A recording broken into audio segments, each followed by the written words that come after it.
ఈ program Joyce Meyer ministries partners మరియు friends ద్వారా స్పాన్సర్ చేయబడింది.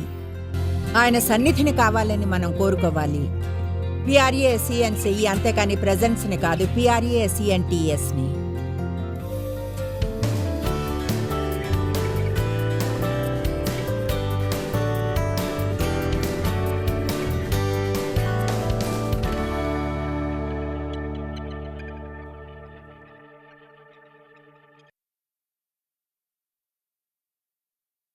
నా శత్రువుల ఎదుట నీవు నాకు భోజనం సిద్ధపరచెదవు.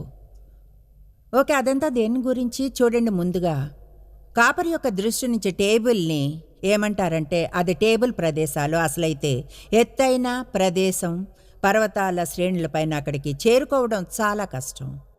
అయితే మంచి పచ్చిక ఉంటుంది అక్కడ. కొన్నిసార్లు దేవుడు మనల్ని మనం వెళ్ళడానికే కష్టమైన చోటుకి తీసుకుని వెళతాడు. ఎందుకంటే ఒక్కసారి అక్కడికి చేరితే మనకది శ్రేష్టమైందిగా ఉంటుంది. కాపరి ముందుగానే అక్కడికి వెళ్ళి అక్కడ చోటంతా ఉప్పు, ఎరువులు లాంటివి వేసి దాన్ని గొర్రెల లాభం కొరకు ఏర్పాటు చేస్తాడు. ఆ చోటంతా మంచి పచ్చిక బయళ్ళు ఉండేలా చూస్తాడు, పచ్చిగా తాజాగా, ఉషతుల్యమైన కలిపి లేకుండా. ఎందుకంటే అతనికి తెలుసు నాకు అది ఇష్టం. కొన్ని పువ్వులు కూడా ఉంటాయి, అవి అందంగా ఉన్నా కూడా మృతమైనవే.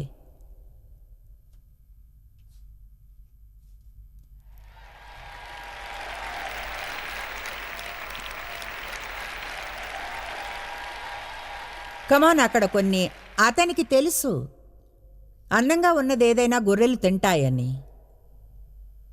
అంటే అది బాగుంటే బాగుంటుంది, అయితే అలా కనిపించే ప్రతిదీ మంచిది కాదు. ఆమె మీ పట్ల అన్ని రకాల అభినందనలు తెలిపే ప్రతి వ్యక్తికి, మిమ్మల్ని మంచిగా చూసే ప్రతి వారికో మంచి ఉద్దేశం ఉండదు. చాలామంది మిమ్మల్ని యూజ్ చేసుకోవడానికి ట్రై చేస్తారు, అబ్యూస్ చేయడము. కనుక కాపరికి తెలుసు అందమైనవి కొన్ని విషతుల్యమైనవని చంపివేస్తాయని. అందుకే కొన్నిసార్లు ఆయన అందంగా ఉందనుకునే దేన్నైనా మీకు దూరం చేస్తాడు. ఇదంతా దేని గురించి? మనం దేవుడిని నమ్మాలి. చూడండి, అపవాది. మీకో విషయం చెప్తాను. అపవాది బ్రతికే ఉన్నాడు, ఈ భూమి మీద ఉన్నాడు, మనకు వ్యతిరేకంగా వస్తాడైతే మిమ్మల్ని మీరు కానీ దేవుని హస్తాల్లో ఉంచితే, పూర్ణ మనసుతో ఆయన్ని ప్రేమిస్తే దేవుడు ఖచ్చితంగా చూసుకుంటాడు. నరకంలోని ఏ అపవాది మీకు ఎలాంటి కష్టం కలగనీయకుండా.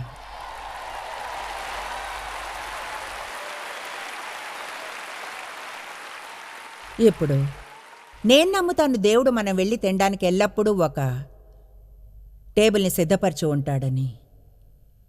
అయితే చాలాసార్లు దేవుడు మనం పొందాలన్న దాన్ని ఎలా తీసుకోవాలో మనకి తెలీదు, మన కోసం ఏర్పరిచిన దాన్ని. ఎందుకంటే దేవుడు మనల్ని చూసినట్లుగా చూడము. కనుక 2 సమూయేలు 9వ అధ్యాయాన్ని చూసి ఒక దేవుని వాక్యం నుంచి గొప్ప పాఠాన్ని పొందుదాము. దేవుని వ్యవస్థలో దేవుడు మీకోసం చేసిన దానంతటికీ అర్హులు కానవసరం లేదు. దేవుడు మంచివాడని మీరు నమ్మాలంతే. మీ గురించి మీరు ఎలా ఫీల్ అవుతారు? మీ గురించి ఏమని అనుకుంటారు? శుభవార్త ఏమిటంటే అందరం లోపాలున్న వారమే, తప్పులు చేస్తాం, బలహీనతలుంటాయి, ఓటములుంటాయి.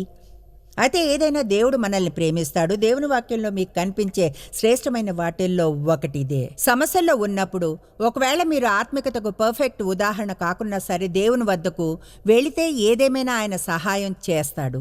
దాని అర్థం ఆయన మన సమస్యల గురించి మనతో డీల్ చేయడని కాదు, కానీ ఆయన ఇలా అనడు, చూడు నీకు నేను హెల్ప్ చేయను, అది చేసావు, నీకు హెల్ప్ చేయను, ఇది చేసావు. కనుక మీ జీవితంలో మీరేం తప్పు చేసినా సరే ఈ ఉదయం కానీ దేవుడిని సేవించి మంచిని చేయడానికి ఇష్టపడి చెడుకి దూరంగా ఉంటే ఏం చేయమని అడగడానికైనా సంకోచపడనక్కర్లేదు. దాన్ని పొందడానికి దేవుని మంచితనానికి మీకు అర్హత అవసరం లేదు. దాన్నే దయ అంటారు.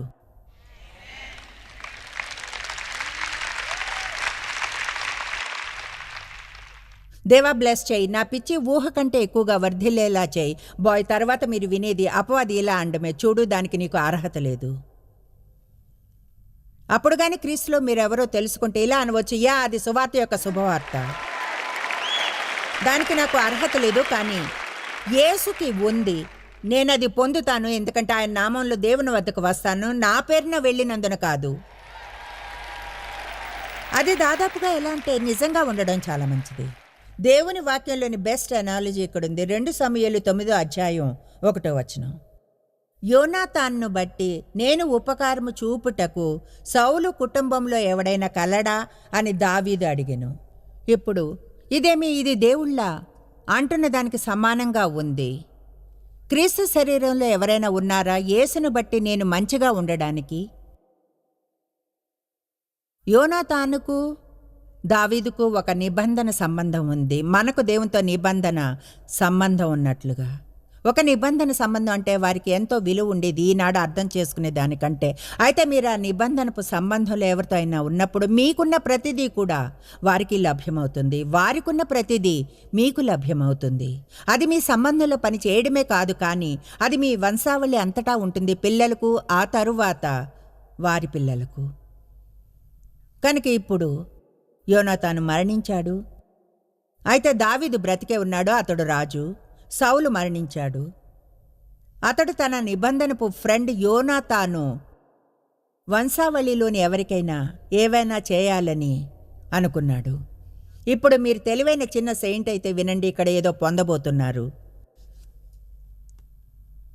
సౌలు కుటుంబంనకు సేవకుడగు సీబాను ఒకడు ఉండగా వారు అతన్ని దావీదు వద్దకు పిలువ నంపిరి, రాజు సీబావు నీవే కదా అని అడుగ్గా అతడు, నీ దాసుడినైన నేనే సీబానాన్ని. రాజు యెహోవా నాకు దయ చూపినట్లుగా నేను ఉపకారం చేటుకు సౌలు కుటుంబంలో ఎవడైనా ఒకడు శేషించి ఉన్నాడని అడుగగా, ఇప్పుడు 3వ వచనాన్ని చూడండి. కుంటి కాళ్ళు కల కుమారుడు ఒకడు ఉన్నాడని రాజుతో మనవి చేసెను. దాని అర్థం అవును ఉన్నాడు, కుంటివాడు. అయితే అతనిలో చెప్పలేనన్ని అన్ని రకాల లోపాలు ఉన్నాయి. అతనికి సహాయం చేయాలని అనిపించదు, ఎలాంటి సహాయానికి అర్హుడు కాదు. అతని జీవితంలో ఎన్నో సమస్యలు ఉన్నాయి. అతడు ఎక్కడున్నాడని రాజు అడుగ్గా, సీబా అతడు లోదెబారులో అమ్మీయేలు కుమారుడగు మాకీరింట ఉన్నాడని రాజుతో అన్నో. అప్పుడు రాజైన దావీదు అతన్ని రప్పించెను. నాకిది ఇష్టం. దావీదు, నీవు భయపడవద్దు, నీ తండ్రి అయిన యోనాతాను నిమిత్తము నేను నీకు ఉపకారము చూపెదను. దేవుడు ఇలా అనాలనుకుంటున్నాడు, భయపడకండి, మీ గత తప్పుల వల్ల భయంలో జీవించకండి. ఒకవేళ ఆ తప్పు ఈ ఉదయం చేసినా సరే యేసు నిమిత్తం మీపై దయ చూపుతాను. మీరు అర్హులైనందున మీ పట్ల మంచిగా ఉండడం కాదు, లేదా సంపాదించారనో, మీకు బదులుగా యేసు చేసిన దాని వలన క్రీస్తులో ఉండడం అంటే అర్థం ఇదే. ఆమెను ఎవరో సంతోషపడుతుండవచ్చును. దావీదు అన్నాడు, భయపడవద్దు, నీ తండ్రి అయిన యోనాతాను నిమిత్తము నీకు ఉపకారం చూపి నీ పితరుడైన సౌలు భూమి అంతయు నీకు మరల ఇప్పింతును. దీన్ని గమనించండి, నీవు సదాకాలము నా బల్ల వద్దనే భోజనము చేయుదువు. నా బల్ల ఇప్పుడు తిను అంటే స్వీకరించడం. ఇంకా చెప్పాలంటే 1, 2, 3, 4 సార్లుంది. ఇప్పుడు ఈ అధ్యాయం చివరి వరకు మధ్యలో ఆయన ఇలా అంటాం, నా బల్ల వద్దనే భోంచే, నా బల్ల వద్దనే, నా బల్ల వద్దనే, నా బల్ల వద్దనే నీ 2 కాళ్ళు కుంటివైనా కూడా వచ్చి నా బల్ల వద్దనే భోంచేయుదువు. ఇక ఇది అంటే ఏళ్ల క్రితం ఇది నాకెంతో అద్భుతమైంది చేసింది. మొదటిసారి నాకు ఈ ప్రకటన కలిగినప్పుడు నా గురించి నేనే చెడుగా ఫీల్ అయ్యాను. నా జీవితంలో జరిగిన తప్పు విషయాల వలన అప్పటికే దేవుని సేవించే క్రైస్తవురాల్ని అయినా జీవితంలో నేను చేసిన తప్పుపై ఎక్కువ గమనాన్ని ఉంచాను, యేసు నా కోసం చేసిన మంచి పైన కంటే. పాపపు మనస్సాక్షి ఎక్కువగా ఉండేది దేవుని మనస్సాక్షి కంటే. కమాన్, అందరూ గమనం ఉంచి వింటున్నారా? మీ తప్పులపైన అంతగా ఫోకస్ను ఉంచకండి, వాటిని ఒప్పుకోండి, దేవుని క్షమించమనండి. అయితే వెళ్ళి మీ దృష్టిని ఆయన మీద ఉంచండి. ప్రార్థనలో ధైర్యంగా ఉండండి. ముందుకు వెళ్ళి మీకు కావలసిన ప్రతిదీ దేవుణ్ణి అడగండి. అవసరమైంది ఇష్టమైన వాటిని కూడా గట్టిగా పైకి భయం లేకుండా, దానికి అర్హులైనందున కాదు, కానీ దేవుని బిడ్డ అయినందున యేసు నామములో రండి.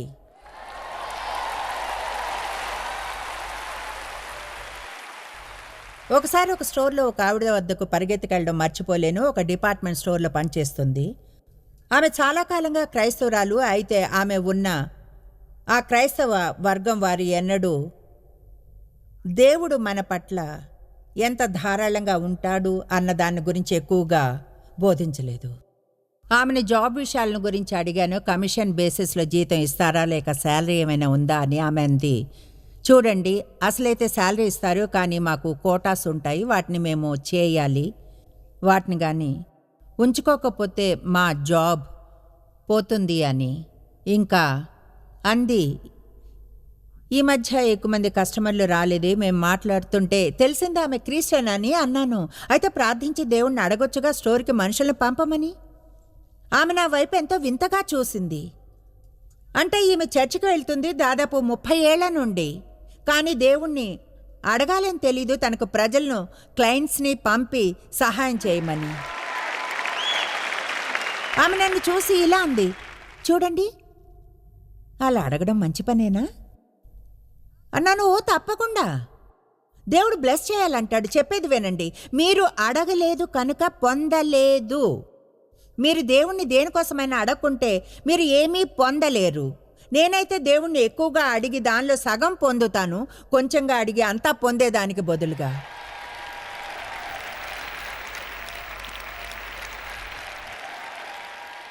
మీరు అడిగితే దేవునికి మీపై కోపం రాదు.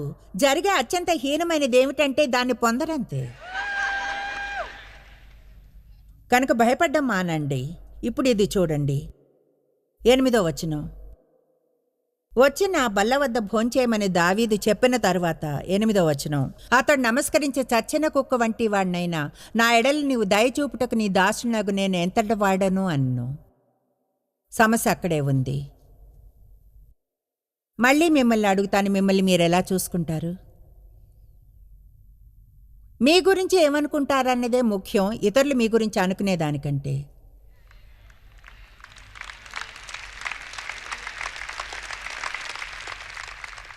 దేవుని వాక్యంలో ఆయన మీ గురించి చెప్పినట్లుగానే మిమ్మల్ని చూసుకుంటారా? ఇంకా శత్రువు చెప్పే అబద్ధాలను వింటున్నారా? దేవుడు మీకిచ్చే ప్రతిదానికి అర్హత కావాలి, సంపాదించుకోవాలి అనే ఆలోచించే ఆ థ్రెడ్మిల్ మీద నుంచి దిగండి. ఆయన దయ నిత్య నూతనమైనది. ఆమేన్. ఆయన ప్రతిరోజు నూతనంగా దయను చేస్తే నిన్నటిదంతా యూజ్ చేసేసి ఉంటాను.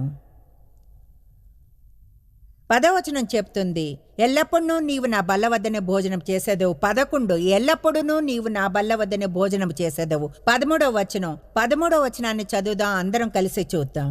మెఫీబోషెతు యెరూషలేములో కాపురముండి సదాకాలము రాజు బల్ల వద్ద భోజనం చేయుచుండెను. అతని కాళ్ళు 2 కుంటివి. నాకు అది ఇష్టం. అతని జీవితంలో ఇంకా బలహీనతలు, ఓటములు ఉన్నా కూడా ఎన్నడూ రాజు బల్ల వద్ద భోంచేయడం మానలేదు. ఎందుకంటే మనం అలా చేయగలిగేలా యేసు దానికి వెల చెల్లించాడు. ఆమేన్.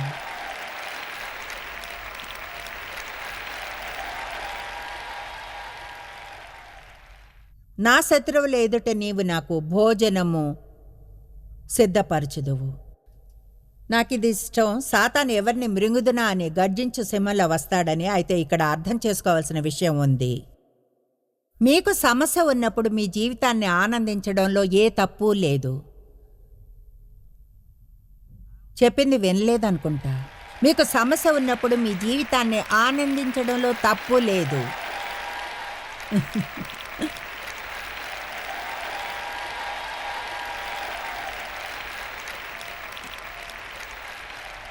నిజం చెప్పాలంటే అది మాత్రం అక్కడున్న ఆ స్టేట్మెంట్ మీలో కొంతమందిని ఈరోజు ఎక్కడున్న వారిని పంపడానికి కారణం. మీరు సంతోషంగా ఉంటే అపవాదికి కోపం. మనం సంతోషిస్తే అతడు సహించలేడు. సంతోషమే బలం. చాలామంది అనుకుంటారు వారికి ఏదైనా సమస్య ఉంటే, జీవితాన్ని ఆనందించకూడదని సమస్య ఉంటే. చూడండి, మన శత్రువుల ఎదుట ఆయన మన కోసం బల్లను సిద్ధం చేస్తాడు. మనకింకా సమస్యలు ఉన్నా రాజు బల్ల వద్దకెళ్ళి మంచి భోజనం చేసి దాన్ని ఆనందించవచ్చును. కమాన్, మీకు అర్థమవుతుంది. నాతో పాటు మీరు వస్తున్నారు. నూనెతో నా తలను అంటియున్నావు. వావ్. వేసవికాలం గొర్రెలకు ఫ్లై టైం. అంటే అన్ని రకాల పారాసైట్లు వాటిపై దాడి చేస్తాయి. వినడానికంత బాగాలేదు, కానీ గ్రంథం ఇలానే చెప్తుంది. ముక్కులోకి వెళ్ళే పురుగులు చిరాకు పుట్టిస్తాయి, అపాయకరమైనవి కూడా. గొర్రెల ముక్కుల్లో గుడ్లు పెట్టడం మొదలు పెడతాయి. అక్కడ అవి పొదిగి సన్నని పురుగుల్లాయి సన్నటి మార్గం ద్వారా గొర్రెల తల్లోకి పాకుతాయి. లోపలకు చొచ్చుకొని పోయి అక్కడ ఎంతో దురదను కలిగిస్తాయి. తర్వాత అక్కడ బాగా వాపు వస్తుంది. మీరెలా అంటే, ఓకే జాయిస్, చూస్తాను, దీని నుంచి ఏం చెప్తావు? ఓకే, అయితే వినండి. ఖచ్చితంగా సాతాను మన బుర్రలోకి నెమ్మదిగా దూరి వర్క్ చేయడానికి ట్రై చేసి మన మనసుని, ఇతర ఏరియాలను బాధిస్తాడు. అతడు నిరంతరం తన చిన్న అసహ్యకరమైన గుడ్లను డిపాజిట్ చేసి పురుగుల్లా మార్చే ప్రయత్నం చేస్తాడు. అక్కడి నుంచి అవి పెరిగి మన పూర్తి జీవితాన్ని బాధించి జరిగే ప్రతిదానిపై అధికారం చేస్తాయి. ఎందుకంటే దేవుడు క్రీస్తు ద్వారా నాకేం ఆఫర్ చేసినా నేను దాన్ని నమ్మకుంటే ఎన్నడూ దాన్ని పొందలేను.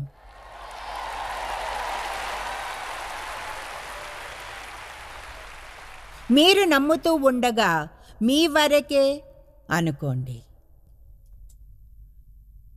ఈరోజు శుభవార్త కొరకు నమ్ముతున్నాను, రోజు చెప్తాను, దానికోసం ఎదురు చూస్తున్నాను. జీవితంలో మీ గురించి నాకు తెలియదు, కొన్నిసార్లు నాకు ప్రోత్సాహం కావాలి. అంటే కష్టపడతాను, ఇంటికి వెళ్ళినప్పుడు అలసిపోయి ఉంటాను. డేవ్ బేస్బాల్ చూడడానికి వెళ్తారు, మళ్ళీ కార్డినల్స్ గెలవాలని. ఆమీన్. అది మంచిదే, సంతోషం ఆయనలా చేయగలరు. అయితే నాకు మంచి వార్త కావాలి. ప్రజల మీద కోపం తెచ్చుకోకూడదని తెలుసుకున్నాను. ఎందుకంటే నాకు కావాల్సింది వాళ్ళు ఇవ్వరు. నాకు కావాల్సిన దానికై దేవుణ్ణి అడుగుతాను, ఆయన దాన్ని అరేంజ్ చేస్తాడు. మీరు కానీ ఆశించుకుంటే ఏమీ పొందలేరు. మీరు ఏమీ ఆశించలేరు. దాన్ని పొందడానికి ముందు మంచిగా వండుకుంటే పొందలేరు అనుకుంటే. ఇలా అనడం లేదు, మనం ఈ భయంకరమైన జీవితాలు జీవిస్తుంటే దేవుడు ఆయన బ్లెస్సింగ్స్ని మన మీద కుమ్మరిస్తాడని. దేవుణ్ణి ప్రేమించే వారిని గురించి చెప్తున్నా. తప్పులు చేసే వాటికే సారీ ఫీల్ అయితే, మీరు నిజంగా నీతి మార్గంలో కానీ ఉంటే, రోజు రోజుకి మరింత బ్రైట్గా అవుతుంటే, అయినా ఇంకా ఎప్పుడు ఉండాల్సిన చోట ఉండరు. నిన్న చెప్పినట్లుగా దేవునికి స్తుతులు, గతంలో ఉన్న చోట లేను, ఉండవలసిన చోట లేను, కానీ ఎక్కడో ఒక చోట మధ్యలో ఉన్నాను. నా మనసు దేవునితో ముందుకు సాగుతుంది. కమాన్, మీపై మీరు కోపంగా ఉండకండి. కోపంగా ఉండడం మానేయండి, ఎందుకంటే ఎప్పుడూ మీరు సరైనదే చేయరు కనుక.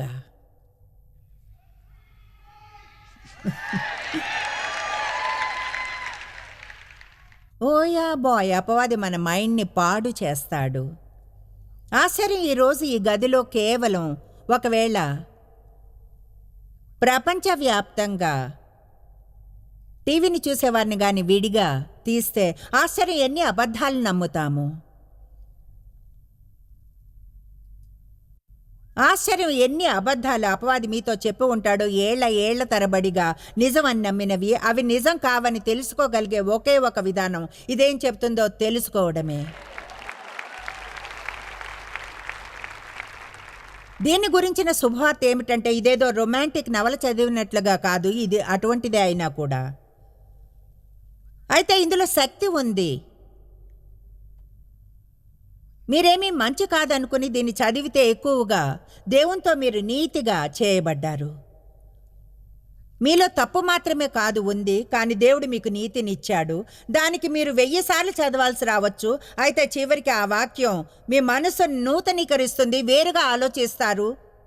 తరువాత బల్ల సిద్ధమయ్యాక మీరు వెళ్ళి కూర్చుని తింటారు. ఆమేన్. ఈ సందేశపు కొన్ని వర్షన్లను ఏళ్ల తరబడిగా బోధిస్తున్నాను. నాకు తెలియదు, బహుశా 25 ఏళ్ల క్రితం మా పిల్లలు టేబుల్ దగ్గర కూర్చుని తినేప్పుడు ఇంకా కావాలని అడిగితే టేబుల్ క్రింద అడుక్కునే వాళ్ళు పని వాళ్ళలా యాక్ట్ చేస్తూ తిరుగుతామని టేబుల్ క్రింద నుంచి క్రింద పడే ముక్కల కోసం అని నేను చెప్తుండగా దీన్ని విన్నారు.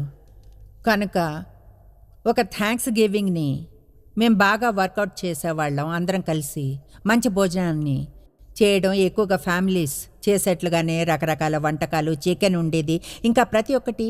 కనుక చూడండి, అవన్నీ టేబుల్ మీద పెట్టేదాన్ని. ఎలాగైతే కాపరి అలాంటి ప్రదేశాలను తెలుసుకుని దాని మీద పనిచేసి అన్ని ఏర్పాట్లు చేస్తాడు, అంతా మంచిగా సరిగ్గా ఉండేలా. సరే, వాళ్ళు టీవీ చూస్తుండేవారు, వేరే పనులేవో చూస్తూ. నేను వాళ్లను డైనింగ్ రూమ్ నుంచి పిలిచేదాన్ని, టేబుల్ని సిద్ధం చేసి అనేదాన్ని, ఓకే తినే టైం అయింది, వచ్చి తినండి. మా పిల్లలు బయటకు వచ్చి టేబుల్ క్రిందకి వెళ్ళి పాకుతూ ఉండేవారు, ఇలా అంటూ, ఓ మమ్మీ, నీ భోజనానికి మేము అర్హులం కాదు. ఓ డియర్ మదర్, మేము హీనంగా ఉన్నాం, టేబుల్ దగ్గర కూర్చోలేము, కొన్ని ముక్కలేమైనా టేబుల్ మీద నుంచి పడే సంతోషంగా తింటాం. నాకు ఆసక్తికరంగా ఉన్న విషయం ఏమిటంటే, వాళ్ళు ఏం చేస్తున్నారో తెలిసిన ఇబ్బందిగా ఉండేది. అనుకునేదాన్ని నేల మీద నుంచి లేచి వచ్చి ఇక్కడ కూర్చోండి అని. నేను కష్టపడి వంట చేశాను, మీరు పైన కూర్చుని దీన్ని తినాలి. తెలుసా, దేవుడు ఈరోజు అదే మాట మీతో అంటున్నాడు. కమాన్,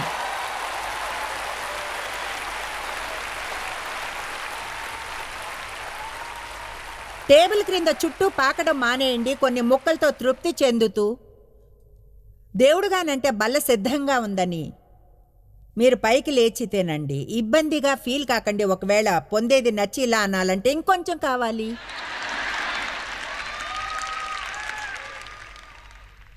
శుభవార్త, శుభవార్త. నూనెతో నా తల అంటియున్నావు. అది దేనికి ప్రతినిధిత్వం అంటే, బైబిల్లో నూనె పరిశుద్ధాత్మకు ప్రతినిధి.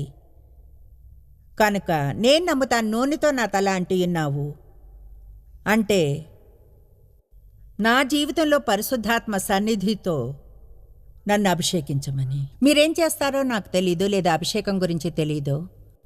కానీ అభిషేకించడం అంటే అంతటా పెయింట్ చేయడం, అంతటా రుద్దడం. అక్షరాల దేవుని బిడ్డగా దేవుని సన్నిధిలో ఎలా నడవాలో మీకు తెలిస్తే మీ శరీరం అంతటా పరిశుద్ధాత్మ శక్తి తడవబడి ఉంటుంది. అంటే మీ గురించి ఏదో ఒకటి ఉంటుంది, మిగతా లోకంలో జరిగే దానికంటే వేరుగా ఉన్నది. ఆ అభిషేకం మిమ్మల్ని తాజాగా చేస్తుంది. అది అంటే అది చూడండి, నాకు సంగీతానికి అభిషేకించబడ్డదానికి తేడా తెలుసు, మాట్లాడడం అభిషేకించబడ్డ బోధనలో తేడా తెలుసు. మనం తెలుసుకోవాలి, అభిషేకాన్ని ఎలా గుర్తించాలో నేర్చుకోవాలి. ఎందుకంటే అదే అభిషేకం ఒక వ్యక్తి మీద, అది దేవుని సన్నిధి లేదా వారు చెప్పేది, అదే మన జీవితాల్లోని బంధకపు కాణ్ణి విరగొడుతుంది.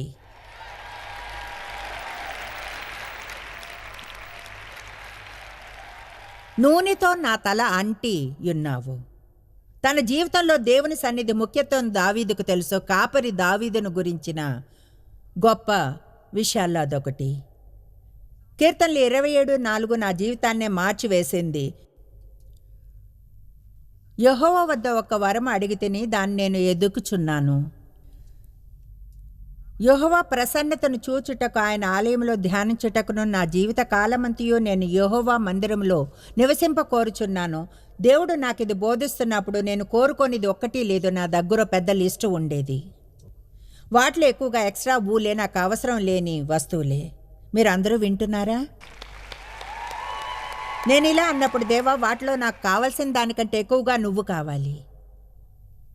మనం దేవుని ముఖాన్ని వెతకాలి, ఆయన హస్తాన్ని కాదు. మనం ఆయన సన్నిధిని కోరుకోవాలి. PRESENCE, ఆయన ప్రెజెంట్లను కాదు, PRESENTESని.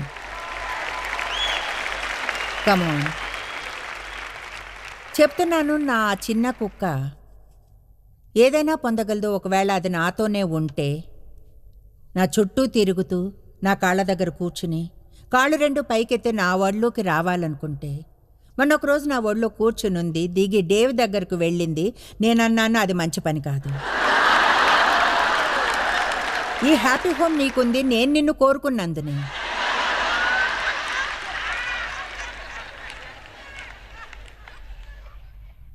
అయితే ఒక పాయింట్ని చెప్తున్నాను, వినండి. మీరు దేవుని ముఖాన్ని వెతికితే ఆయన హస్తం తెరుచుకునే ఉంటుంది. మీరు కానీ హస్తాన్ని వెతికితే ఆయన ఇన్సల్ట్గా ఫీల్ అవుతాడు. వేరుగా చెప్పాలంటే, ఏదైనా కావాల్సి వస్తేనే దేవుని వద్దకు వెళ్ళకండి, ఆయన కోసం వెళ్ళండి. నీ అభిషేకం కావాలి, నీ సన్నిధి నాకు కావాలి. నూనెతో నా తలను అభిషేకించు.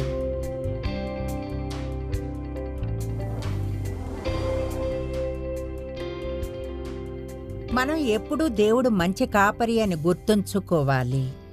మీ జీవితంలో మీకు మంచిగా అనిపించనివి ఎన్నో జరిగి ఉండవచ్చు, లేదా ఫీల్ అవనివి. అయినా దేవుడు మంచివాడు. మిమ్మల్ని ప్రోత్సహిస్తున్నాను, ఆయన ఎవరో దానికై ఆయన్ని వెతకండి. అంతేకాని మీకేం చేయగలడని కాదు. నేను చెప్పినట్లుగా ఆయన ముఖాన్ని వెతకండి, హస్తాన్ని కాదు. మీరు ఎన్నడూ తెలుసుకోలేనంతగా జాయిస్ మేర్ మినిస్ట్రీస్లో మీరు మాకెంతో ముఖ్యం. మిమ్మల్ని అభినందిస్తున్నాం. మా ప్రపంచవ్యాప్తపు మినిస్ట్రీ సాధ్యం అయ్యేలా చేసే మా ఫ్రెండ్స్ మరియు పార్ట్నర్స్ కి థ్యాంక్స్. అందరం కలిసి ఆకలిగొన్న వారికి భోజనం పెడుతున్నాం, బీదలకు బట్టలు ఇస్తున్నాం, సువార్తను దేశాలకు చాటుతున్నాం. మమ్మల్ని కాంటాక్ట్ చేయండి లేదా joycemeer.orgని ఈ రోజే విజిట్ చేయండి. మీ ప్రార్థన విన్నపాలను కొరకు అలాగే మరిన్ని సాధనాలను గురించి తెలుసుకోండి. జాయిస్ మేర్ షెడ్యూల్ని చూసి భాగస్వామిలో భాగమవ్వండి, క్రీస్తు ప్రేమను ప్రపంచమంతటా పంచుకోవడానికి.